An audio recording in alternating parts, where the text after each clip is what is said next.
Graça e paz da parte do Senhor Jesus, irmãos.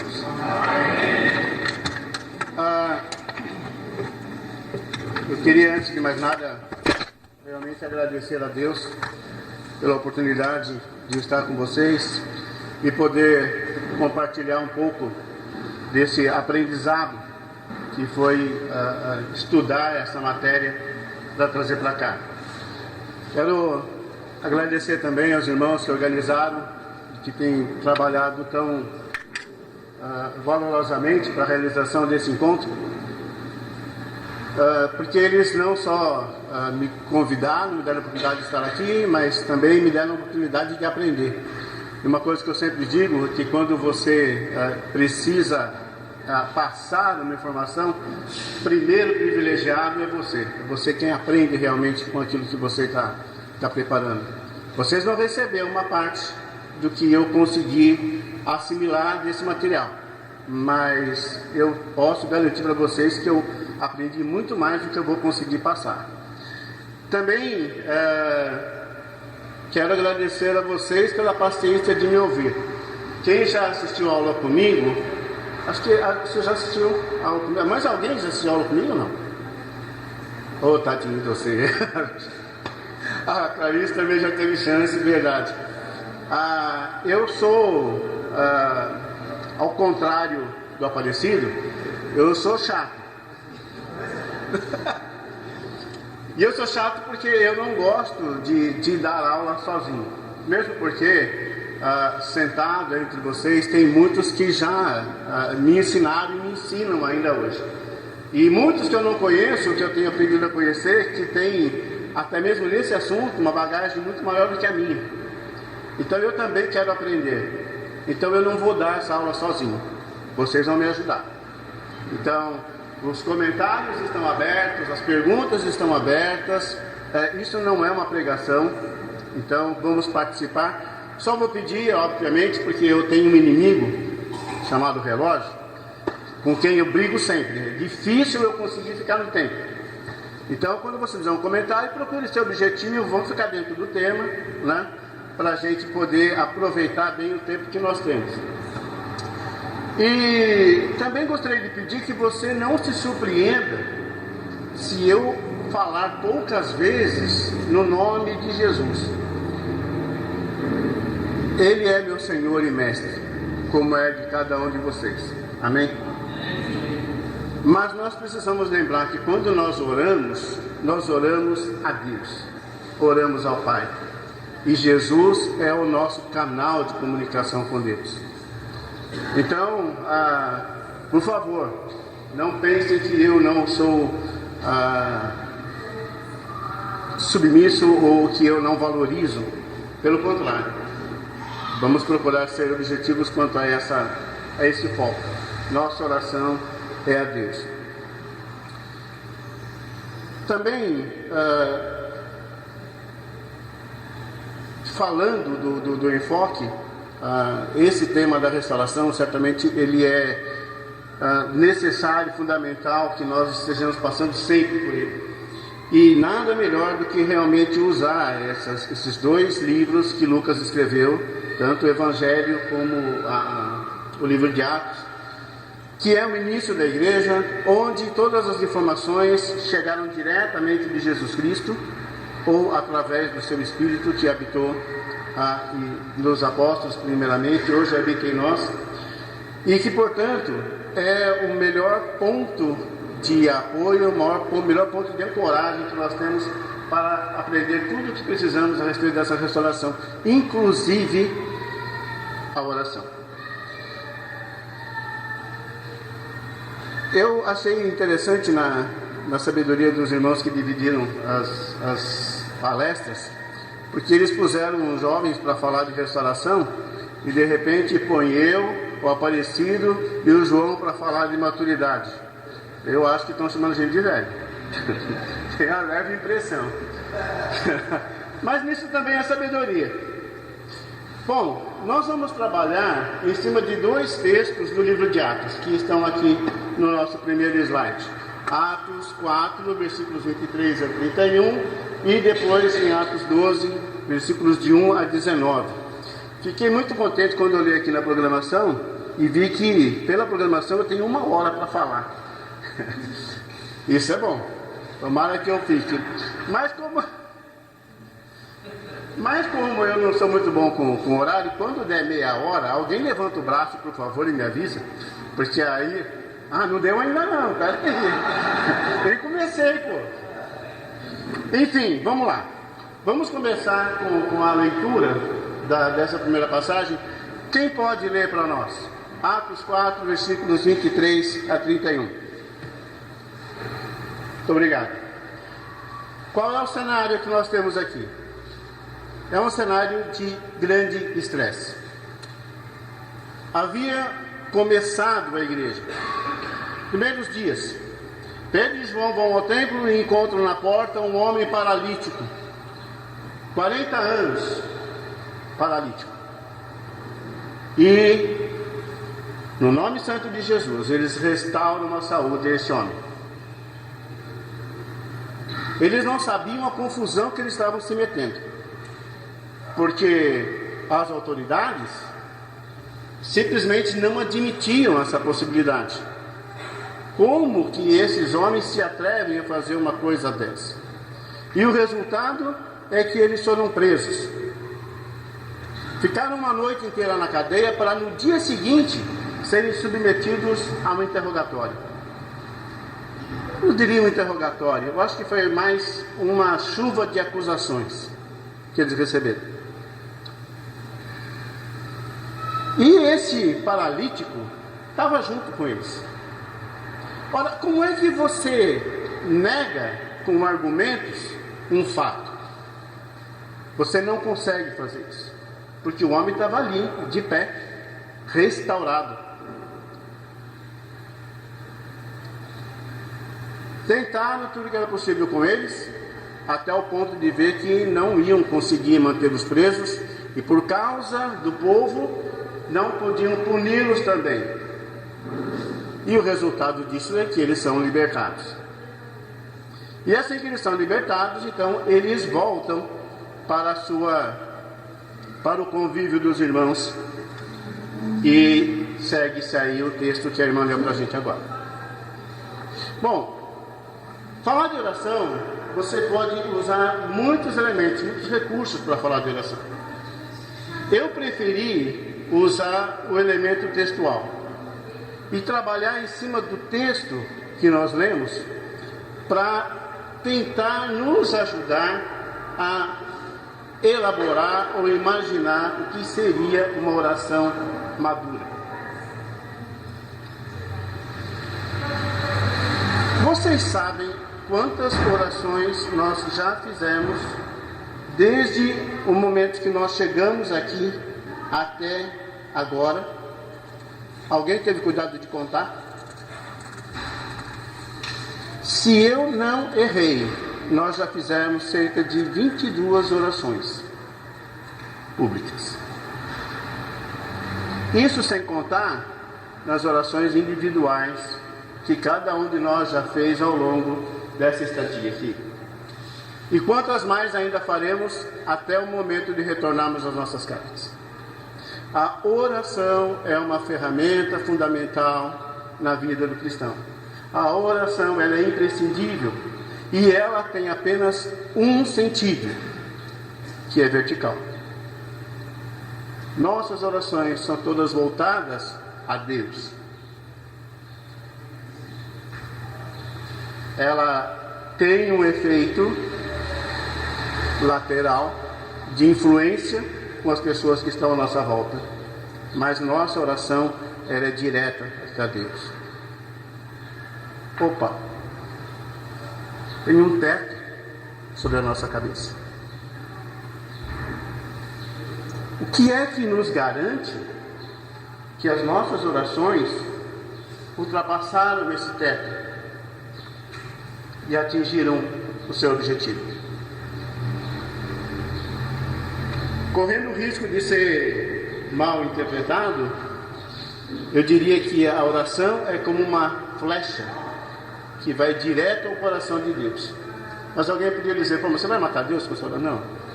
Mas a ideia é isso, é um feixe, é uma luz, é uma onda que deve chegar até Deus.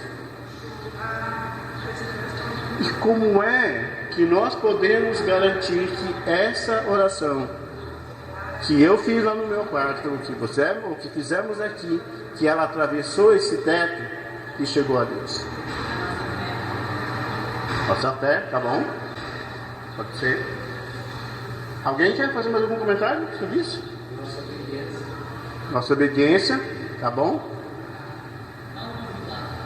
Não duvidar na questão da fé novamente.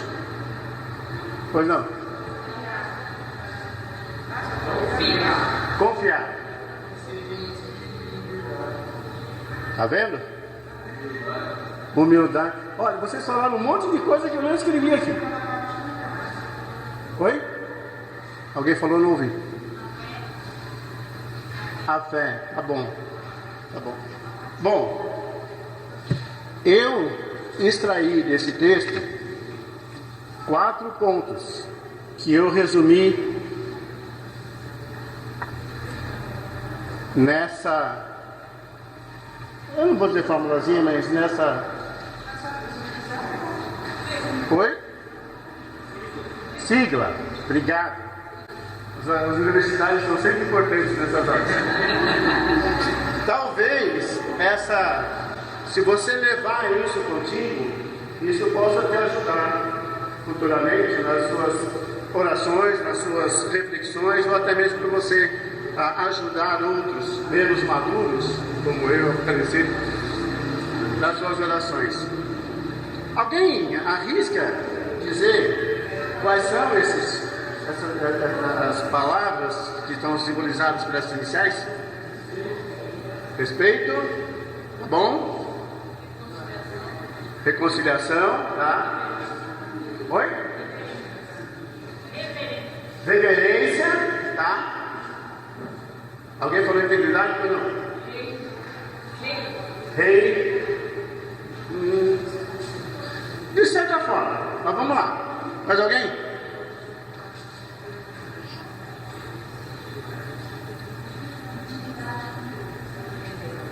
Reverência, a primeira. E reverência aqui no sentido de respeito, de reconhecimento. Não estou falando de você se curvar, ou levantar a mão para o céu, ou de você fazer qualquer outro tipo de que nós entendemos como reverência, um ato físico.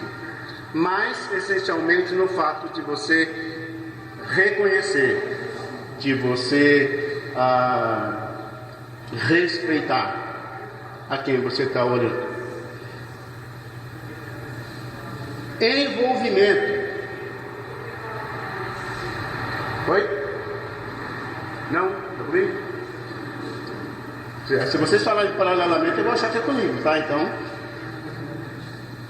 envolvimento. Nós vamos lidar com esse tema. Eu vou esclarecer. Intimidade. E o último? Paciência? Não é paciência. Perceber também não. Propósito. Você leu meu material, né? Propósito. Então, analisando o texto e experiência de vida e conversas que eu tive, porque eu não sou bobinho não, tem até a cara de bobinho, mas eu não sou não. Eu conversei com vários irmãos a respeito desse tema, porque eu sei que aí aqui vai uma confissão: oração não é o meu forte. Já fui muito cobrado, muito encorajado por isso e estou trabalhando nisso. Por isso disse que a organização me presenteou com um tema que eu posso realmente crescer bastante. E eu acredito que muitos de vocês também possam fazer. Ok? Bom, vamos falar de um tema de cada vez. Reverência. Como eu expliquei, essa reverência é no sentido de respeito, é no sentido de reconhecimento, é no sentido de saber para quem oramos. E não pensem vocês que isso é simples, porque muita gente ora para o vento, muita gente ora sem lembrar de para quem está orando. Infelizmente é comum as pessoas orarem por tradição. Então, precisamos saber para quem oramos. Olha aí, nesse texto que nós lemos um pouco antes do texto que nós lemos, em Atos 4,19, está escrito lá: respondendo, porém, Pedro e João lhes disseram: julgai vós. Vamos fazer uma coisa, eu vou ler o que está em preto, tá bom? Eu vou ler o que está em preto, e vocês leem em voz alta o que está em vermelho. Respondendo, porém, Pedro e João lhes disseram: julgai vós se é justo diante de Deus.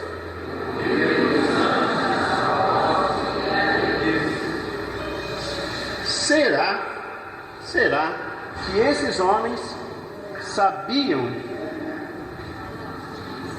quem era seu Senhor? Diante de uma resposta dessa, você sente o quanto que eles tinham consciência de quem é Deus?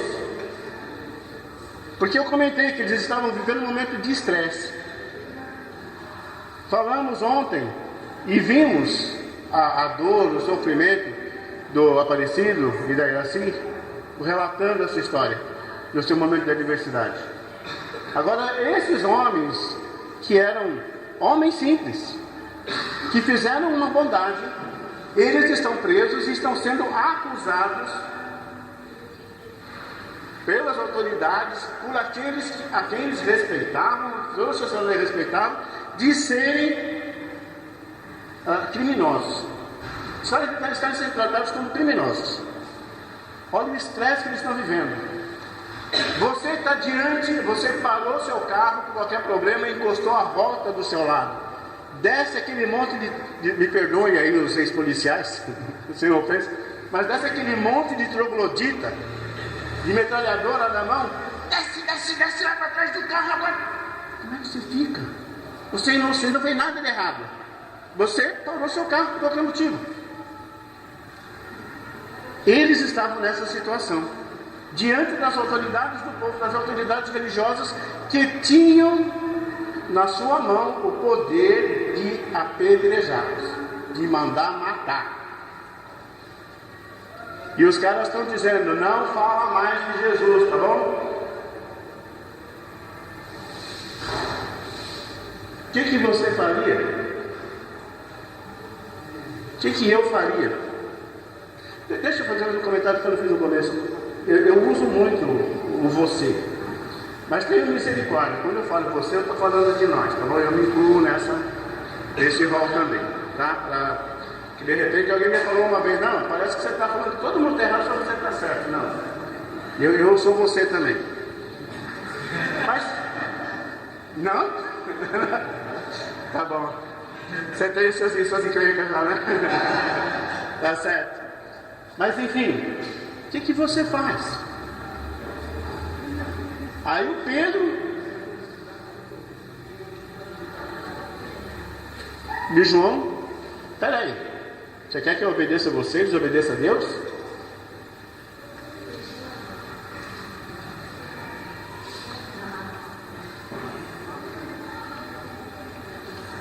Nós precisamos lembrar que Deus é Criador.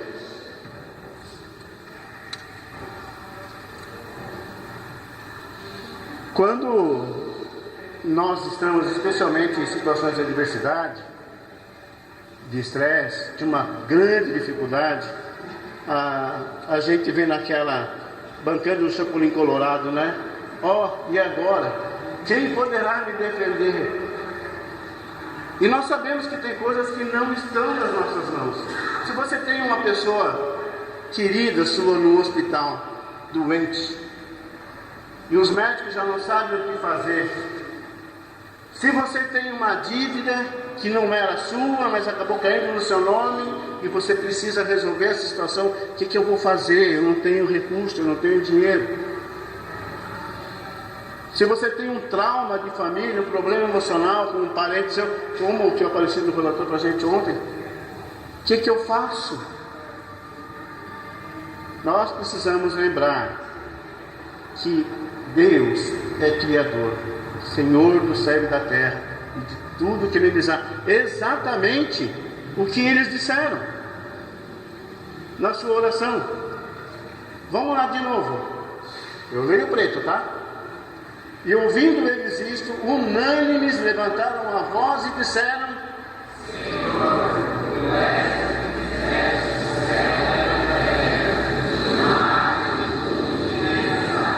Põe isso na cabeça. Você está orando, como dizem muito nas igrejas denominacionais, para o Deus do olho da bata, para o Deus do impossível, para aquele Deus que fez o sol parar lá em cima do vale. Esse é o Deus para quem você ora.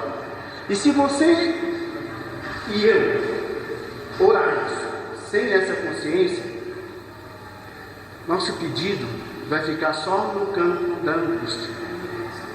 Mas quando você confia realmente nesse Deus que é Criador, nesse Deus que fez tudo, inclusive você e eu, Ele pode. Não quer dizer que Ele vai fazer. Nós vamos ver mais para frente por quê, mas Ele pode. Então, temos que confiar e dizer sempre na nossa cabeça isso: quem é nosso Deus?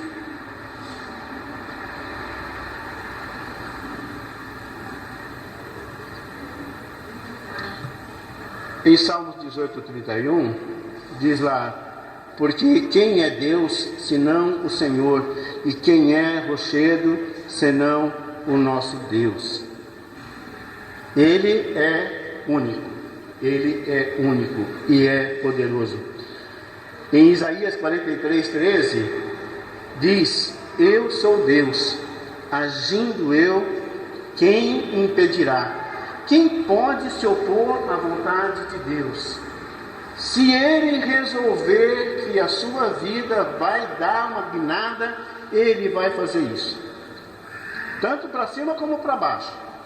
E nós só vamos ter que dizer glória a Deus, porque no fim disso tudo tem um propósito, muito embora a gente não consiga enxergar na maioria das vezes.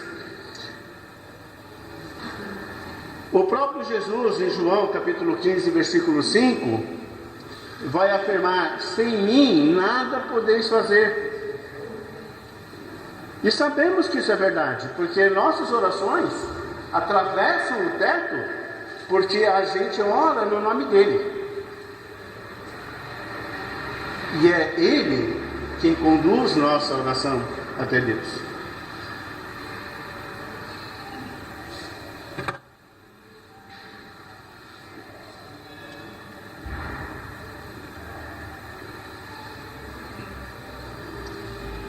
As frases que eu usei. Poupei vocês da leitura, tá vendo? Esqueci que eu tinha colocado lá. Muito bom. Essa é bem interessante. O que é zelo? Quem pode definir para mim zelo? Cuidado, tá bom? Temor, tá bom? O que mais? Minucioso, tá bom? Mais algum? Ciúme, muito bem. Você sabia que Deus é ciumento? Tá vendo, mulheres? Não é privilégio de vocês, não. Deus é ciumento. Vamos ler. Porque não te inclinarás diante de outro Deus, pois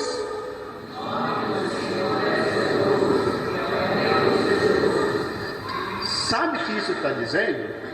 Que ele tem ciúme quando a gente não lembra quem ele é.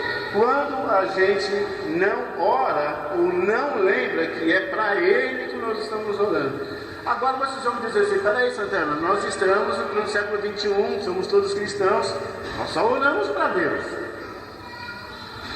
Eu vou dizer para vocês que infelizmente nós vivemos numa época que talvez, onde talvez haja o maior número de ídolos possíveis na história. E em todas as áreas. Em todas as áreas. Quem é nosso Senhor? É Deus? Tá bom. A quem é que nós devemos obedecer?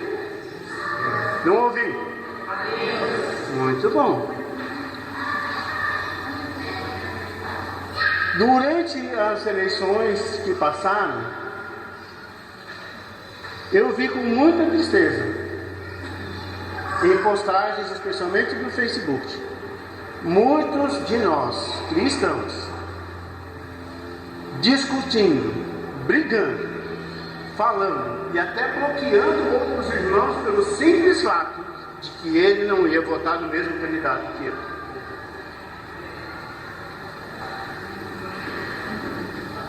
Eu precisei escrever para o meu irmão dizendo: fulano, eu vou votar nesse candidato pelo mesmo motivo que você vai votar no outro.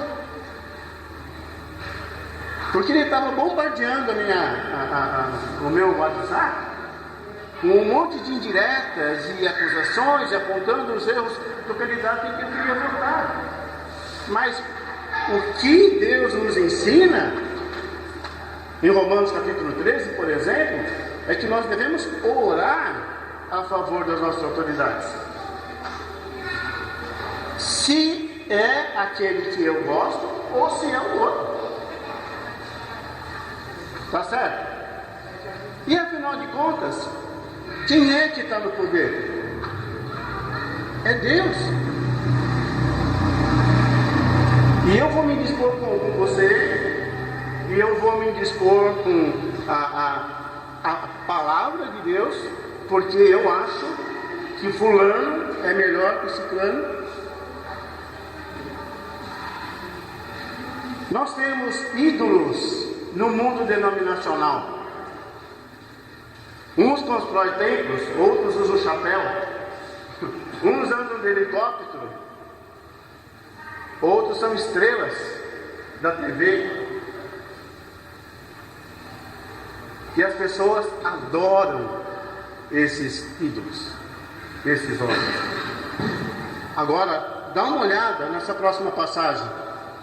Vamos ler. O Senhor teu Deus temerás e pelo seu nome jurarás. Não seguireis outros deuses, os deuses dos povos que houveram ao redor de vós, porque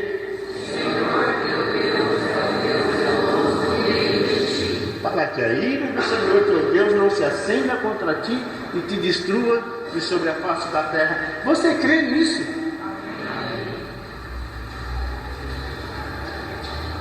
É incrível, é incrível. A Xuxa agora vai voltar a fazer programa com os baixinhos. Vocês acreditam nisso? Que conceitos essas crianças vão estar recebendo agora? Olha o que está acontecendo nas escolas com esses ídolos modernos.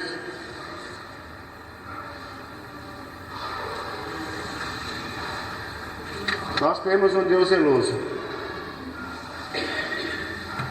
Nós temos um Deus ciumento. Então nossa oração precisa levar em conta isso.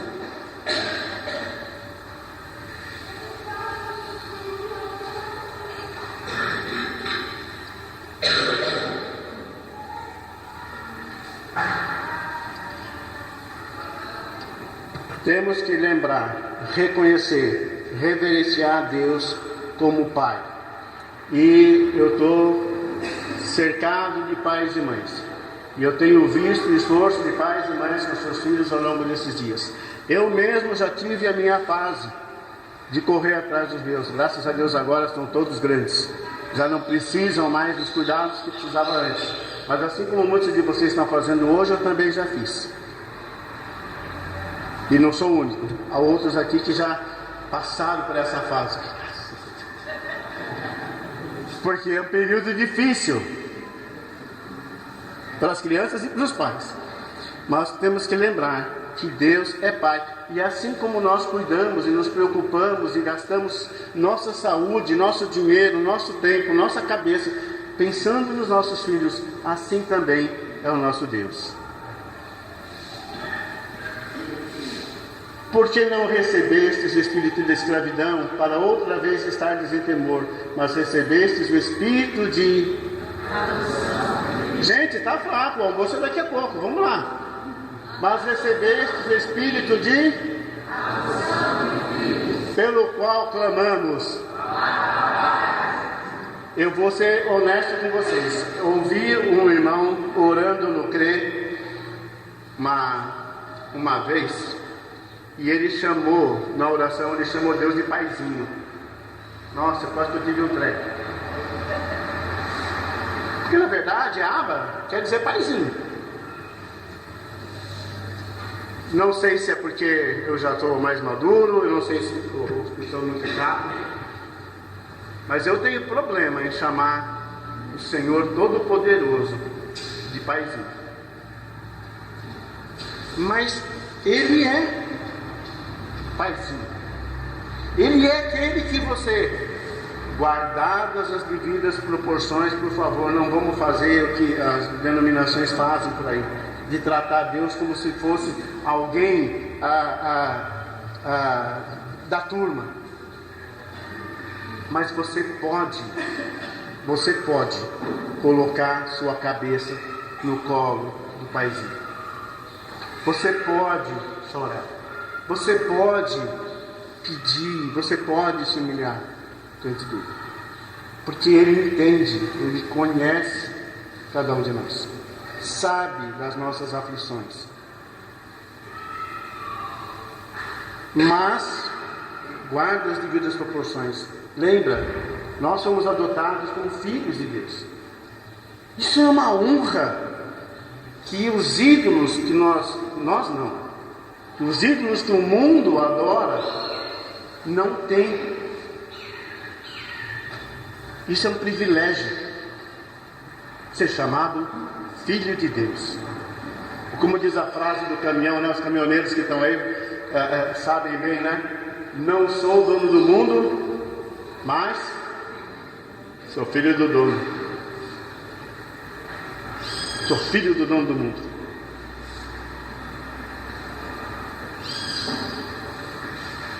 Sede, pois, misericordiosos, como também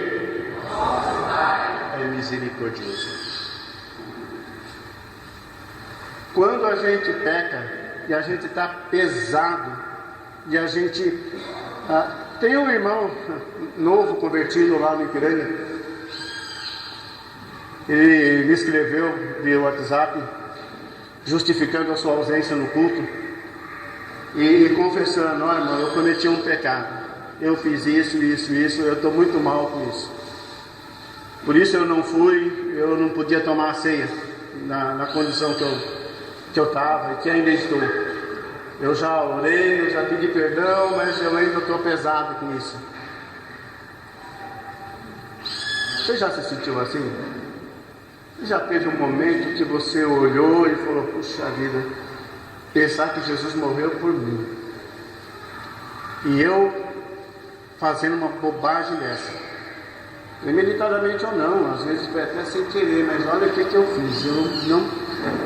Alguém que vive conscientemente na presença de Deus, porque tem isso, né?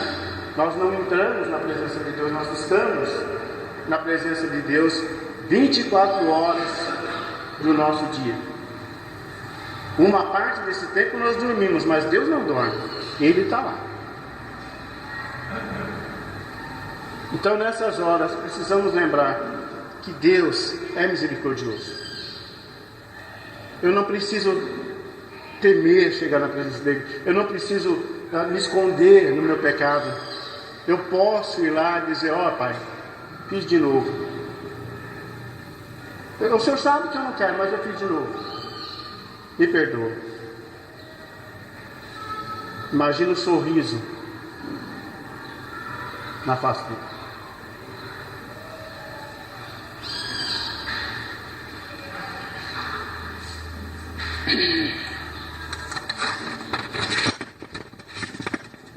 Foi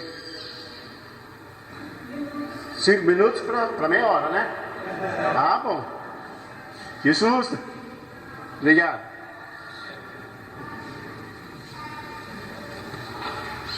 Próximo ponto: postura apropriada. E aqui vem novamente a questão da reverência. Não importa se você está sentado, de pé, de joelho, de cara para a parede, deitado no chão. Isso não é a postura. Não é nesse sentido que nós vamos tratar a questão da postura. E não vamos entrar nesse mérito, porque isso é outra lição. Mas enfim, o que temos lá em Mateus capítulo 6, versículos 5 a 8? Quem pode ler para a gente? Isso é uma coisa que a gente esquece. Deus conhece cada um de nós melhor do que qualquer um de nós se conhece. O que você acha que você precisa que Deus não sabe? Ele já sabe. Sabe muito antes que a gente sequer peça. Agora, como é que você se envolve com Deus? No seu cantinho. E você vai conversar com Ele como se conversa com alguém que é muito próximo, porque Ele é seu pai. E ainda que alguns pais pisem na bola e alguns filhos estejam machucados com seus pais, o conceito de paternidade implica cuidado, implica bem-estar, implica segurança. Você está seguro. Vai lá, cochicha no ouvido de Deus.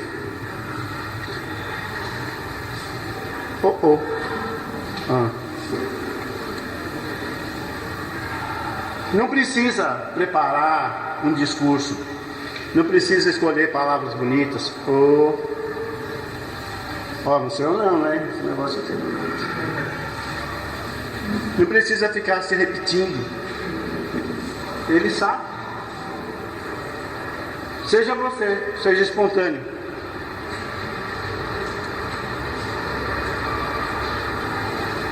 Bom, deixa eu voltar aqui. Alguém tem algum comentário a fazer com relação a essa primeira parte que nós fizemos da reverência? Alguma coisa que acho importante lembrar, que eu não disse aqui? Que bom. Então vamos lá. Vamos falar agora do envolvimento.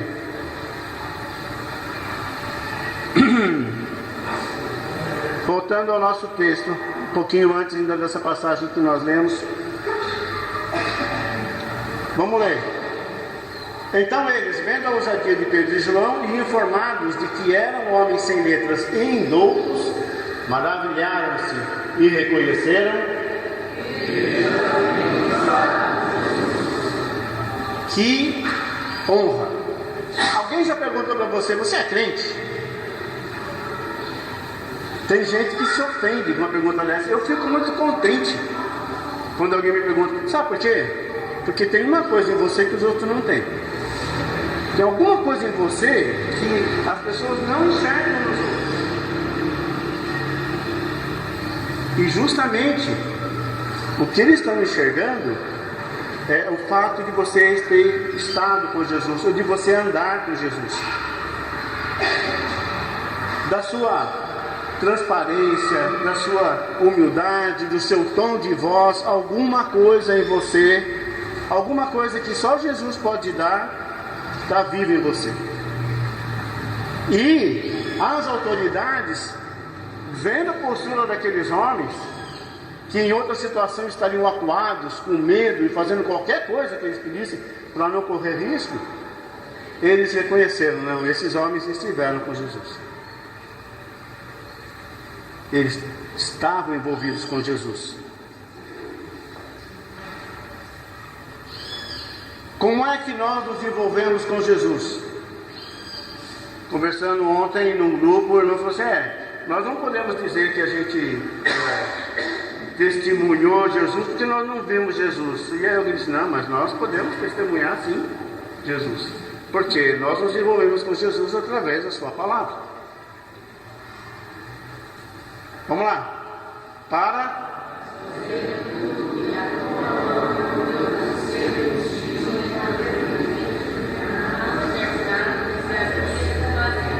Eles sabiam. Os irmãos reunidos lá, quando Pedro e João voltaram, eles estavam reunidos e eles conheciam a lei, eles conheciam as escrituras. Eu marquei ali.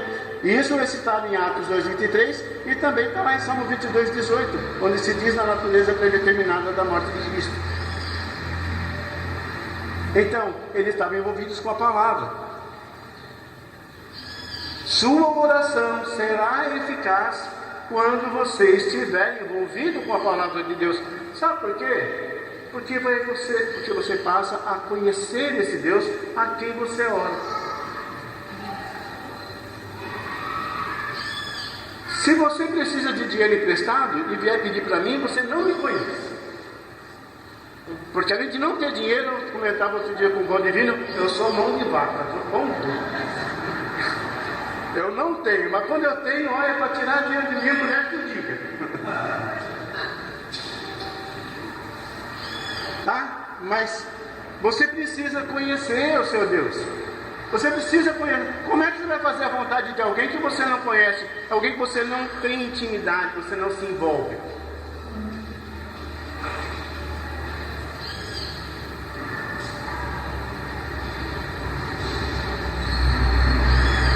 Você precisa se envolver com os irmãos. E soltos eles, e contaram tudo que lhes disseram os principais, os sacerdotes e anciãos. Você escapou de uma boa. Os dois escaparam, eles estavam na frente do sinédrio, podiam ter sido condenados, podiam ter sido apedrejados. Eles saem de lá. Primeira coisa que eles fazem, voltam para os seus. Nas adversidades, você já pensou que as melhores pessoas para te ajudar são justamente aqueles que, como você, conhecem, honram e adoram a um Deus vivo, que é o Senhor do ouro e da prata, que é o Deus do impossível. Para quem é que você corre? Olha o que tem de gente fazendo terapia. Ontem eu tive a oportunidade de terapia. Fiquei lá na luz depois do almoço, né? Deu um trabalho, gente. E o que é pior, elas sujaram tudo de novo depois. Falando de terapia, de tratamento psicológico, como tem cristãos indo atrás de terapia, porque não encontram aqui ou aqui a solução para os seus problemas. Mas presta atenção, não quer dizer que a solução não está aqui, ou que não está aqui, mas é que as pessoas estão procurando alguma coisa que seja fácil e que não comprometa. Solução de problema exige participação. Se o seu carro quebrar e você saber arrumar, você tem que sujar a mão. Não tem como arrumar um carro quebrado sem sujar a mão. Então, a resposta está aqui para o seu problema. Se você vai atender essa resposta ou não, é com você. Já tem gente me olhando torto, então deixa eu continuar aqui.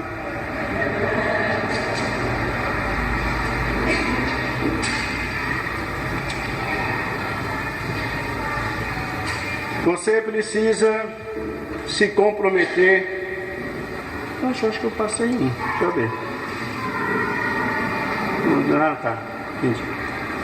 É que eu usei uma palavra aqui e usei outra lá. Você tem que se comprometer com o trabalho. Ah, mas tem isso? Tem isso. O cristão tem uma missão nesse mundo. Nós não fomos salvos para gozar de um prêmio, porque nós não somos dignos de prêmio nenhum. Nós somos salvos para salvar outros, para ajudar a salvar outros. Então, nós temos um compromisso, nós temos a necessidade de estar envolvidos com o trabalho. Olha a atitude desses irmãos no meio daquele estresse todo. Agora, pois, ó Senhor, olha para as suas ameaças e aos teus servos que, enquanto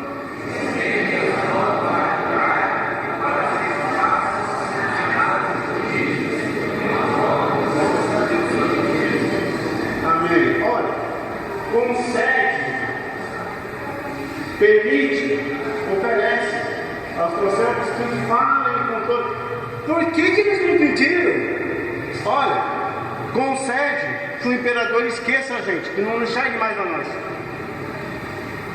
Por que eles não pediram? Olha, esconde nossa casa, não deixa que os males atinjam a gente. Não, o que eles querem, nós vamos para a briga. Nós vamos para a briga. A gente quer falar mais e mais, sabendo que a consequência disso é a irritação mais e mais das autoridades. Mas é o que eles pedem. E olha que eles não vão trabalhar sozinhos. E enquanto eles fazem isso, Deus vai estar estendendo a mão para curar, para fazer sinais e prodígios, confirmando aquilo que eles estão dizendo. É um trabalho conjunto, envolvimento com o trabalho. Precisamos ter.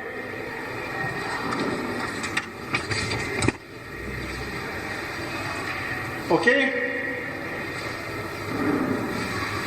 Intimidade. Alguém vai dizer, mas envolvimento e intimidade é a mesma coisa. Não, não é. Não é. Eu estou envolvido com todos vocês, mas sou íntimo de alguns. Poucos aqui. Mas por incrível que pareça, o Valdivino fez a bondade de me oferecer carona para cá. E no caminho de lá para cá, você imagina, dois coroas conversando, né? Quanta coisa saiu. Eu sei muita coisa dele que vocês nem imaginam. Mas em contrapartida, ele também sabe umas minhas. Intimidade é isso. É um relacionamento tão próximo que você conhece a realidade do outro. Intimidade é necessária. A intimidade é necessária. Olha lá. E soltos eles foram para os seus e o que lhes disseram os principais dos sacerdotes e anciãos. Você conta tudo para ele? João, você conta tudo para sua esposa? Você tem um amigo para quem você conta tudo? Tua relação com Deus é aberta ou é maquiada?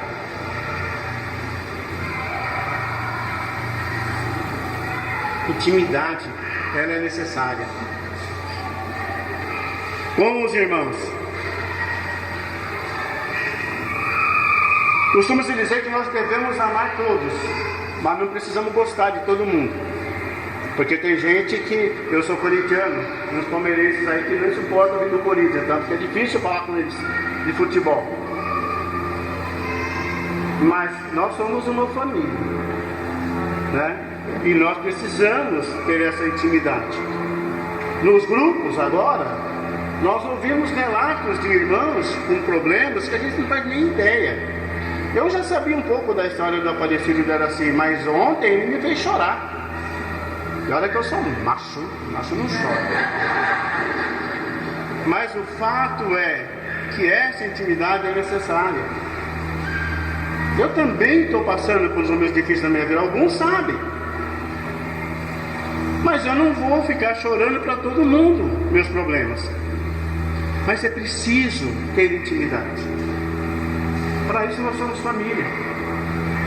Quando a Bíblia propõe que nós devemos suportar um ao outro, é porque ela sabe que tem momentos que a gente não aguenta. Tem momentos que você quer deitar, dormir e não acordar mais.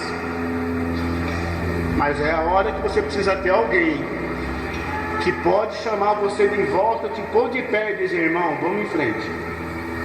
Vamos em frente. Entrega na mão do Senhor, Ele vai resolver.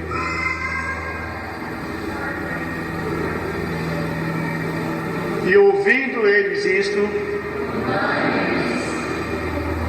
levantaram uma voz. Todo mundo junto. Sabe?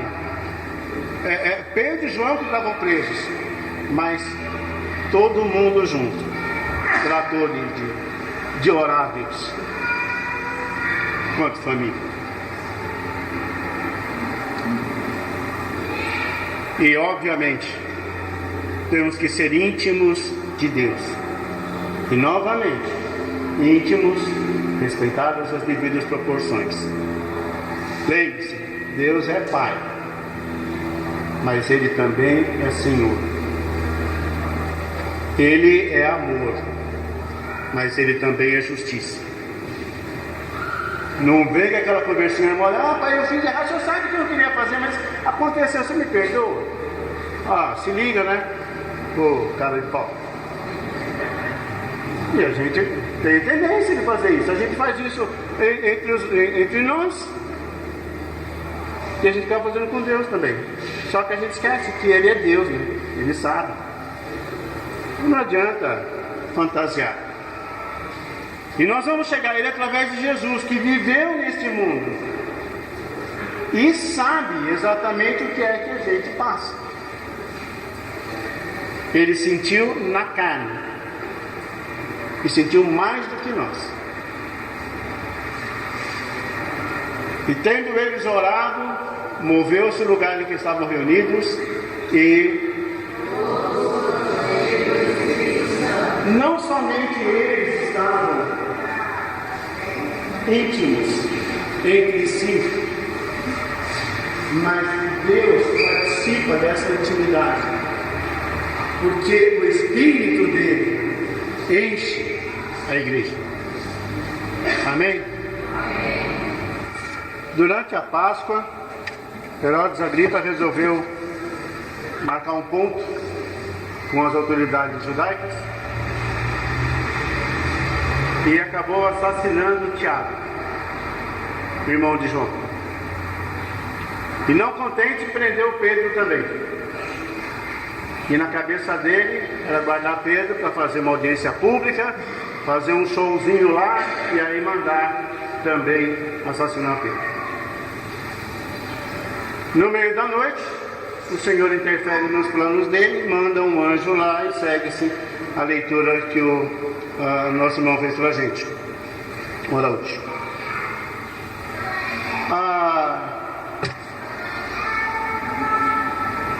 Uma coisa que não fica clara nesse texto, a princípio, e que a gente deduz pelo próprio andamento do texto, é que enquanto Pedro está preso, né, os irmãos já estão orando por ele.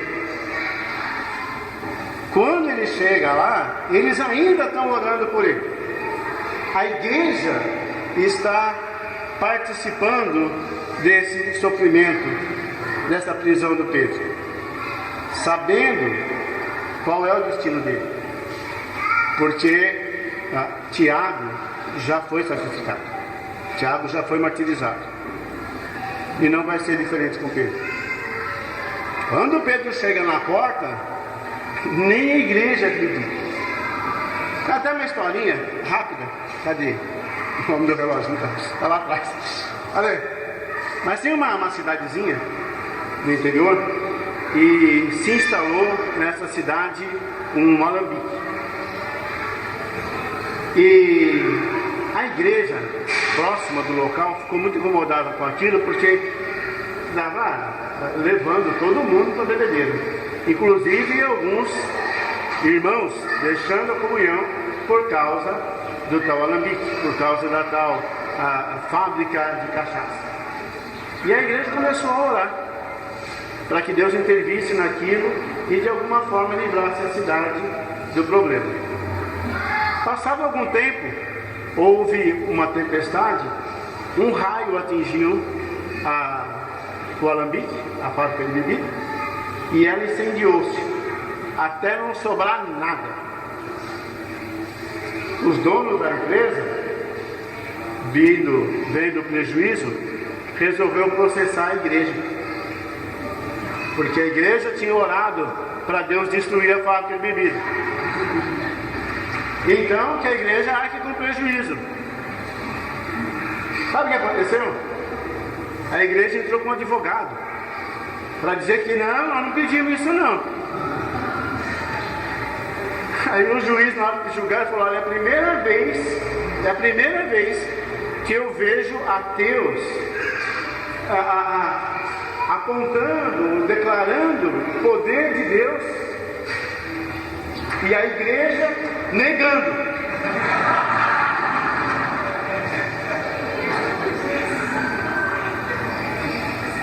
Propósito de oração é uma coisa séria. Você precisa pensar por que você está orando. Lembrando que se Deus já sabe de antemão tudo aquilo que você precisa, será que precisa fazer toda aquela relaçãozinha das contas que você tem para pagar, das dores que você está sentindo, sabe, da briga com não sei quem? Você sabe que Deus já sabe. Então, qual é o propósito da oração? Eu comentei com vocês que eu pesquisei, que eu conversei com alguns irmãos, e eu falei com o Adalto, lá de São Vicente, falei com o meu genro, o Fernando, de Londrina, e conversei com o Rubens, também outro irmão, lá da Praia Grande. E os três, entre outras coisas, eles foram unânimes em me dizer isso, que oração não é um momento, mas é uma atitude contínua na vida do cristão. Assim como nós estamos na presença de Deus todo o tempo, nós também devemos estar em oração o tempo todo.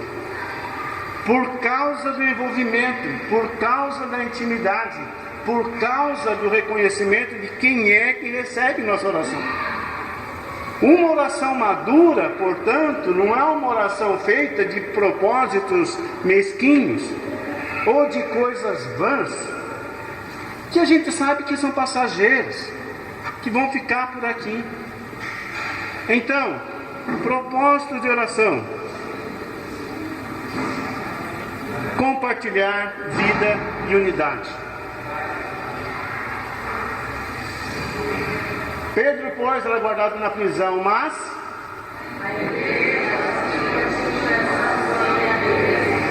olha, por que a igreja não está pedindo: oh Deus, não mata ele não deixa ele morrer. A igreja não está pedindo: oh Deus, não deixa que eles prender a gente também. A igreja está orando continuamente a favor de Pedro a Deus. Não importa se vai morrer, porque eu vou contar uma coisa para você: você vai morrer também, viu? Ninguém aqui vai ficar para semente, não. Fisicamente, nosso destino é o mesmo, mas nossa vida está guardada em Cristo Jesus. Então, vamos orar nesse sentido. Vamos honrar a Deus com nossas orações. E considerando Ele nisso, foi a casa de Maria, mãe de João, que tinha por sobrenome Marcos.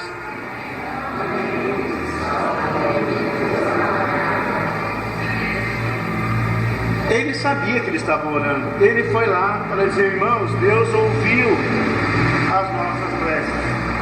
Ele mandou um anjo para me tirar de lá.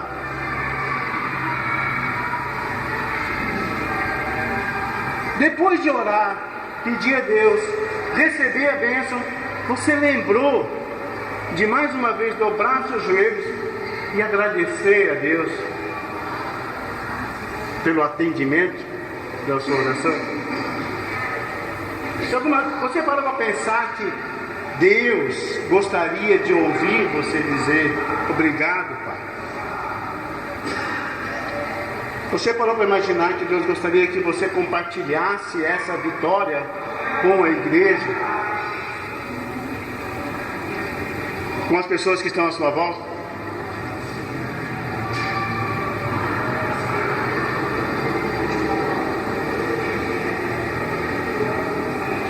E Pedro, tornando assim, disse: agora sei verdadeiramente que me livrou da mão de Herodes de tudo o que o povo dos judeus esperava. Quando ele faz esse reconhecimento, ele também sabe que o trabalho não acabou, que ele precisa continuar fazendo a vontade de Deus. Deus não te deu um carro, uma casa, um bom salário, uma boa esposa, um bom marido, uma família amorosa em Cristo Jesus para você desfrutar. Mas deu para você fazer a vontade dele. Nós precisamos lembrar disso, gente.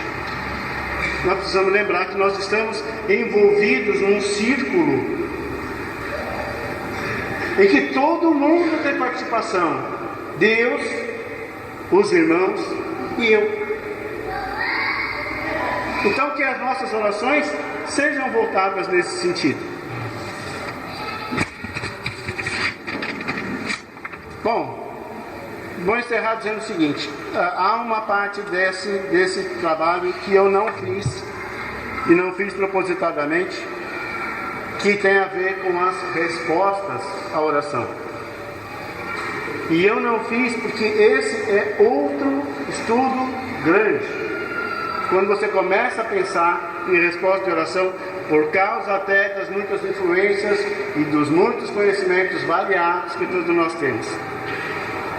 Há discussões que são grandes, como por exemplo, Deus ouve oração de gentil. Isaías diz que há um muro, uma parede separando o pecador de Deus. Mas e Cornélio? E o centurião? Então, tem muita coisa aí, nós não conseguiríamos tratar nisso, a menos que vocês queiram me dar 3 horas mais de brincadeira. Mas, olha, eu gostaria de só mencionar 3 passagens que falam disso, e a gente trata, eu ou uma outra pessoa trata isso numa outra oportunidade. Mas Jesus diz em João 14:13: e tudo quanto pedides em meu nome eu o farei, para que o Pai seja glorificado no Filho. Considera que esse tudo está envolvido com reverência, envolvimento, intimidade e propósito. Não pede uma fazenda para ele que ele não vai te dar. Não pede um carro zero automático que ele não vai te dar. A menos que seu pedido esteja envolvido nesse conceito de honra a Deus. Pedi e dar-se-vos-á, buscar e encontrareis, batei e abrir-se-vos-á. Mateus 7:7. Outra diz: pedis e não recebeis, porque pedis mal, para o gastardes em vossos deleites. Formas de resposta a Deus. Assunto para ser tratado em outra oportunidade, talvez para uma outra pessoa, enfim. Que Deus nos abençoe, nos ajude a sermos cristãos, fiéis, e que as nossas orações amadureçam a ponto de ultrapassar o teto e chegarem ao coração de Deus. Amém.